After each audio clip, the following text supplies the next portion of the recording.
ஜூலை 21 நமது அனுதின மன்னா ஊழியங்களின் வாழ்த்துக்களுடன் இன்றைய நற்செய்தி அமைதிக்கான அறை. இன்றைய வேத வாசிப்பு 1 ராஜாக்கள் 19ஆம் அதிகாரம் வசனங்கள் 9 முதல் 14 வரை. அங்கே அவன் ஒரு கெபிக்குள் போய் தங்கினான்.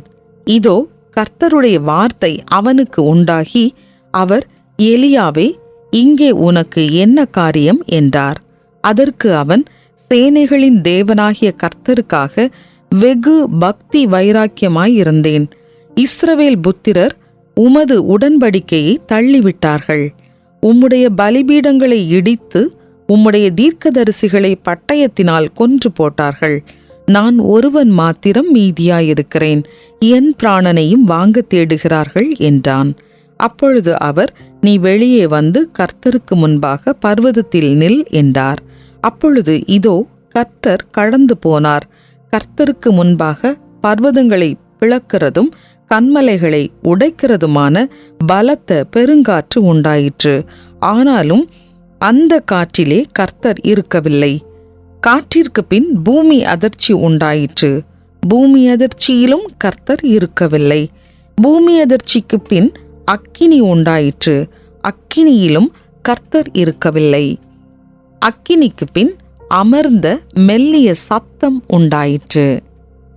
எலியா அதை கேட்டபோது தன் சால்வையினால் தன் முகத்தை மூடிக்கொண்டு வெளியே வந்து கெபியின் வாசலில் நின்றான்.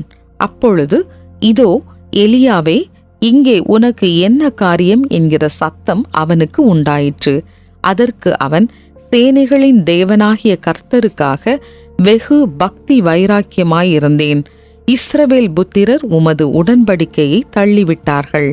உம்முடைய பலிபீடங்களை இடித்து உம்முடைய தீர்க்கதரிசிகளை பட்டயத்தினால் கொன்று போட்டார்கள். நான் ஒருவன் மாத்திரம் மீதியாயிருக்கிறேன். என் பிராணனையும் வாங்க தேடுகிறார்கள் என்றான். குறிப்பு வசனம்: அக்கினிக்கு பின் அமர்ந்த மெல்லிய சத்தம் உண்டாயிற்று. 1 ராஜாக்கள் 19:12. நீங்கள் அமெரிக்காவில் அமைதியான இடத்தை தேடுகிறவர்கள் என்றால், மினியாபோலிஸ், மின்னசோட்டாவில் நீங்கள் விரும்பும் அந்த அறை உள்ளது. இவ்வறையானது அனைத்து ஒலிகளிலும் 99.99% உறிஞ்சிக் கொள்கிறது.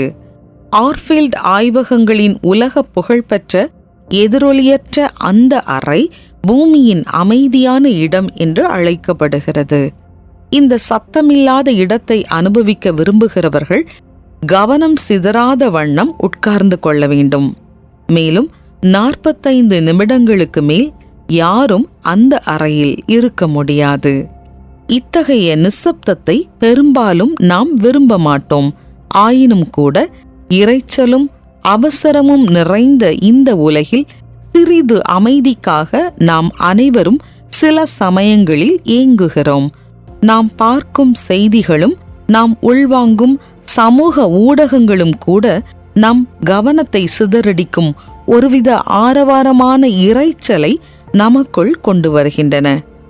எதிர்மறை உணர்ச்சிகளை தூண்டும் வார்த்தைகள் மற்றும் படங்கள் நம் மனதில் பதிந்து விடுகின்றன. அவற்றில் நாம் மூழ்கிவிட்டால் தேவனின் சத்தத்தை கேட்க முடியாமல் போய்விடும்.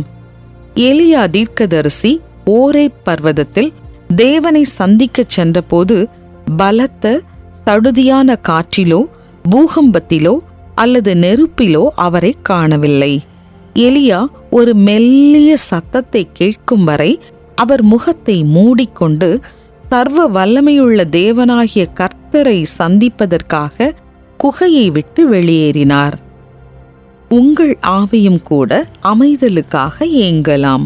ஆனால் அதை காட்டிலும் தேவனின் சத்தத்தை கேட்கவே அது வாஞ்சிக்கிறது.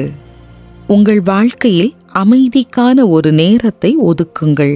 அப்பொழுது தேவனின் மெல்லிய சத்தத்தை உங்களால் கேட்க முடியும்.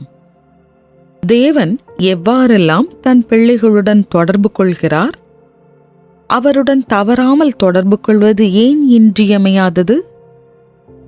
அன்பான தந்தையே, இன்று உம்முடன் நான் தொடர்பு கொள்ள என் இதயத்தையும் மனதையும் அமைதிப்படுத்தும். ஆமென்.